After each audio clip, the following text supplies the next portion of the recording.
Politisi Gerindra Fadly Zon di acara Mata Najwa yang tayang pada Rabu malam, tanggal 18 November tahun 2020, nampak dicecar oleh presenter Najwa Shihab.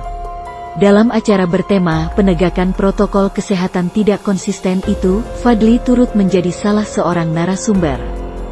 Sebelum Fadly dicecar Najwa, dia terlebih dulu dimintai tanggapannya soal fenomena belakangan, termasuk statement Menko Polhukam Mahfud MD yang seolah mbalelo, karena tak konsisten sejak awal terkait penjemputan Imam Besar FPI Habib Rizik Syihab dan sanksi tegas pada sejumlah petinggi pemangku kepentingan. Kata Fadly, inkonsistensi sebetulnya sudah terjadi sejak pertama kali COVID masuk ke Indonesia.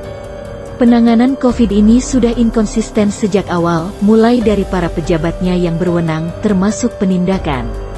Dan inkonsistensi itu terlalu banyak, bisa jadi buku sendiri, kata Fadly, di Sitat Kamis tanggal 19 November tahun 2020. Termasuk tadi itu inkonsistensi yang terakhir apa yang disampaikan oleh Pak Mahfud MD. Mengizinkan, jemput Habib Rizik kemudian menindak tegas. Ada juga pernyataan beliau tentang Inpres nomor 6, di satu sisi memberikan satu tekanan, di sisi lain tidak ada sanksi pidana, katanya. Fadly lalu menyinggung seharusnya yang mesti ditindak adalah para menteri yang sedari awal nampak menyepelekan COVID. Semisal, menteri yang klaim tak ada COVID. Bagi Fadly itu bisa dipidana karena menimbulkan emergensi yang lebih besar. Lebih lanjut, Fadly kemudian mengkritisi soal pemeriksaan atau klarifikasi oleh Polda Metro kepada Gubernur Anies Baswedan yang dinilai agak aneh. Intinya, Fadly tetap salahkan pemerintah atas segala kondisi yang ada dan heboh belakangan. Termasuk peristiwa kumpul-kumpul yang viral dan dikhawatirkan sejumlah publik akan menciptakan klaster COVID baru di tanah air. Najwa cecar Fadly soal Habib Rizik. Lantaran terus menyalahkan pemerintah atas segala kondisi belakangan, Najwa Shihab pun kemudian melempar pertanyaan pada Fadly Zon. Saya mau tanya, jadi menurut Anda tidak perlu ada yang dikritisi dari rangkaian kegiatan kerumunan yang melibatkan Imam Besar FPI, kata Najwa. Namun Fadly seolah dianggap Najwa mengaburkan jawaban dengan justru menyebut kasus Pilkada Jawa Tengah. Kalau begitu saya mau minta tanggapan Anda, sebelum masuk ke sana Pilkada Jateng, saya mau minta kritik Anda dulu kalau begitu, cecar Najwa lagi. Menurut Fadly, sebabnya ada dua nama penting di sini yang dianggap tak disukai pemerintah. Dua nama itu adalah Anies Baswedan dan Habib Rizik. Kata dia, andai kedua nama ini tak disukai pemerintah, tentu mungkin tak begini jadinya.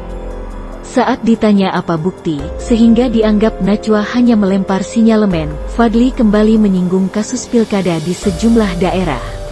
Menurut dia, kerumunan juga terjadi di berbagai gelaran pilkada, namun tidak ada yang diproses. Sementara untuk kasus DKI, kata Fadly, jelas sudah diupayakan dilakukan, seperti yang disampaikan oleh wakil gubernurnya. Terus berulang. Pada kesempatan itu, Najwa terus berulang menyampaikan pertanyaan kepada Fadly. Dia bahkan menerangkan jika persoalan pilkada akan dibahas di segmen selanjutnya, tetapi dia ingin bertanya pada Fadly apa yang perlu dikritisi dari rangkaian kegiatan yang melibatkan kerumunan luar biasa besar. Dan lagi-lagi, Fadly kembali salahkan pemerintah. Yang harus dikritisi pemerintah, gagal memberikan edukasi kepada masyarakat soal imbauan untuk bahayanya COVID. Saya termasuk yang mengatakan COVID ini berbahaya. Kita harus tetap cuci tangan, jaga jarak, kata Fadly.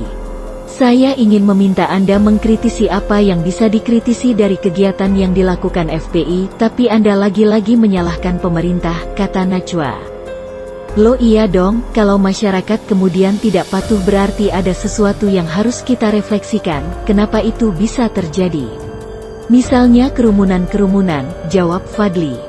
Anda tidak melihat tanggung jawab moral pemimpin umat, tanggung jawab moral yang masanya besar untuk memastikan protokol kesehatan dilakukan? Anda tak mau sama sekali mengkritik itu, cecar Najwa kembali.